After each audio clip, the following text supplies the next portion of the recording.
राधे राधे दोस्तों, स्वागत है आपका मेरी चैनल अपनी कहानी में। मैं सुनाऊंगी आपको महाराजा दुष्यंत और शकुंतला की अनोखी प्रेम कहानी। हम बात कर रहे हैं अपने रूप के जादू से विश्वामित्र की तपस्या भंग कर देने वाली अप्सरा मेनका की बेहद खूबसूरत बेटी शकुंतला की। शकुंतला अपनी माँ की तरह रूपवती और यौवन की धनी थी। माता पिता के द्वारा त्याग दिए जाने के बाद शकुंतला को ऋषि कण्व अपने आश्रम में ले आए और यहीं शकुंतला पलकर बड़ी हुई। एक बार हस्तिनापुर के राजा दुष्यंत शिकार करते हुए ऋषि कण्व के आश्रम में पहुँचे। राजा दुष्यंत ने आश्रम के बाहर से ऋषि को आवाज़ लगाई। ऋषि आश्रम में नहीं थे, इसलिए शकुंतला आश्रम से बाहर निकलकर आई। शकुंतला ने कहा, हे राजन, मैं महर्षि की पुत्री हूँ। महर्षि अभी आश्रम में नहीं हैं, वह तीर्थ यात्रा पर गए हैं। मैं आपका आश्रम में स्वागत करती हूँ। आश्चर्यचकित होकर दुष्यंत बोले कि महर्षि तो ब्रह्मचारी हैं, तो आप उनकी पुत्री कैसे हुईं? इस पर शकुंतला ने उन्हें बताया कि वह महर्षि की गोद ली हुई कन्या है। वास्तविक माता पिता मेनका और विश्वामित्र हैं। शकुंत नामक पक्षी ने मेरी रक्षा की, इसलिए मेरा नाम शकुंतला पड़ा। शकुंतला के सौंदर्य और मधुर वाणी से राजा दुष्यंत मोहित हो चुके थे। राजा दुष्यंत ने कहा, शकुंतला, तुम मुझे बेहद पसंद आई। यदि तुम्हें कोई आपत्ति ना हो तो मैं तुमसे विवाह करना चाहता हूँ।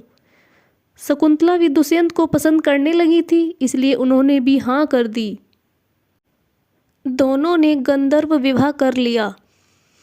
कुछ समय साथ में व्यतीत करने के बाद जब राजा दुष्यंत अपनी राजधानी हस्तिनापुर लौटने लगे तो उन्होंने लौटकर शकुंतला को अपने साथ ले जाने का वचन दिया।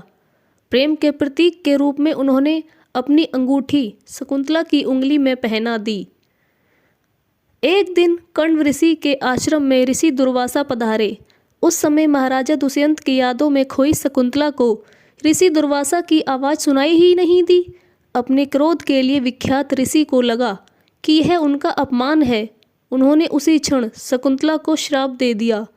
जिस किसी के ध्यान में तू लीन होकर मेरा निरादर कर रही है, वह तुझे भूल जाएगा। यह सुनकर शकुंतला का ध्यान टूटा तो उन्होंने ऋषि से क्षमा मांगी। ऋषि ने कहा, जिनकी याद में तुम खोई थी उनका कोई प्रतीक चिन्ह होगा, तो उस चिन्ह को देखकर उन्हें तेरी स्मृति हो जाएगी।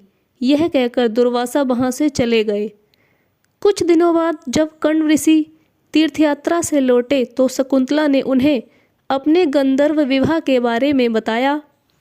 यह जानकर कण्व ऋषि ने कहा, बेटी, विवाह के पश्चात कन्या को अपने पति के घर ही रहना चाहिए।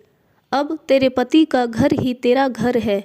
यह कहकर कण्व ऋषि ने शकुंतला को अपने शिष्यों के साथ हस्तिनापुर भिजवा दिया। रास्ते में एक समय नदी में यात्रा करते समय शकुंतला की अंगूठी पानी में गिर गई और एक मछली उसे निगल गई। कण्व ऋषि के शिष्यों के साथ शकुंतला महाराज दुष्यंत के दरबार में पहुंची।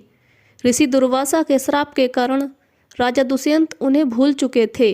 उन्हें साथ बिताए पल कुछ भी याद नहीं था। वह शकुंतला को भला बुरा कहने लगे। उस समय शकुंतला की माता मेनका प्रकट हुई और शकुंतला को अपने साथ लेकर चली गईं। कुछ दिनों बाद इंद्र के बुलाने पर देवासुर संग्राम में उनकी सहायता करने दुष्यंत इंद्र की नगरी अमरावती आए। संग्राम में विजय प्राप्त कर जब वह आकाश मार्ग से हस्तिनापुर लौट रहे थे तो रास्ते में उन्हें कश्यप ऋषि का आश्रम दिखा। उनके दर्शन के लिए दुष्यंत वहाँ रुक गए।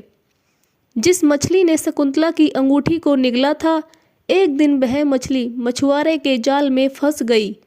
जब मछुआरे ने उसे काटा तो उसके पेट से अंगूठी निकली। मछुआरे ने देखा कि यह अंगूठी तो राजमुद्रिका है, इसलिए उसे लेकर महाराज को भेंट करने राजमहल पहुंच गया। अंगूठी को देखते ही महाराज दुष्यंत को सब कुछ याद आ गया। तब उन्हें अपने किए पर बहुत पश्चाताप हुआ और शकुंतला की तलाश में निकल पड़े। राजा दुष्यंत ने देखा कि ऋषि कश्यप के आश्रम में सुंदर सा बालक शेर के साथ खेल रहा है। दरअसल ये बालक कोई और नहीं, शकुंतला का ही पुत्र था। मेनका ने अपनी बेटी शकुंतला को उस हालत में कश्यप ऋषि के साथ आश्रम में लाकर छोड़ा था। वहीं उसने भरत को जन्म दिया था। बालक को देखकर दुष्यंत के मन में प्रेम भाव उमड़ पड़ा। जैसे ही वह उसे गोद में उठाने के लिए आगे बढ़े, वैसे ही शकुंतला की सखी चिल्ला उठी और बोली, आप इस बालक को न छुएं, उसकी भुजा में बंधा धागा सांप बनकर आपको डस लेगा। राजा दुष्यंत खुद को रोक ना सके और उस बालक को अपनी गोद में उठा लिया। बालक की भुजा में बंधा काला धागा टूटकर धरती पर गिर गया। शकुंतला की सखियों को यह ज्ञात था कि बालक को जब कभी उनके पिता गोद में लेंगे तो धागा टूटकर गिर जाएगा। शकुंतला को जब पूरी घटना की जानकारी हुई तो दुष्यंत के सामने आई। दुष्यंत ने अपनी शकुंतला को पहचान लिया और राजा दुष्यंत ने शकुंतला से अपने बुरे व्यवहार की माफ़ी मांगी और कश्यप ऋषि से आज्ञा लेकर वे शकुंतला और अपने पुत्र भरत को हस्तिनापुर ले आए। बाद में भरत प्रतापी सम्राट बने और उन्हीं के नाम पर हमारे देश का नाम भारतवर्ष पड़ा।